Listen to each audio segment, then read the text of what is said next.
మనం ప్రతిరోజు భక్తిగా దీపారాధన చేస్తాం. కానీ దీపం ఆరిపోయిన తర్వాత ఆ కాలిన ఒత్తిని, బూడిదను ఏం చేయాలనే డౌట్ ఉంటుంది.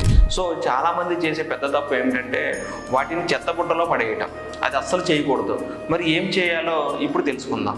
శాస్త్రాల ప్రకారం దీపంలో ఉపయోగించిన ఒత్తులు కాలిన తర్వాత సానుకూల శక్తిని కలిగి ఉంటాయి. వాటిని పవిత్రంగా భావించాలి. అందుకే వాటిని ఎప్పుడూ చెత్తబుట్టలో వేయకూడదు.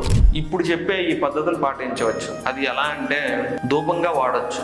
ఒత్తులను 10 రోజులు సేకరించి 11వ రోజు దీపం కుందులో వేసి కర్పూరం, లవంగాలు వేసి కాల్చాలి. ఆ ధూపం పొగను ఇల్లంతా తిప్పితే ప్రతికూల శక్తులు దూరం అవుతాయి. రెండోది దిష్టి బొట్టులా కూడా యూజ్ చేయొచ్చు.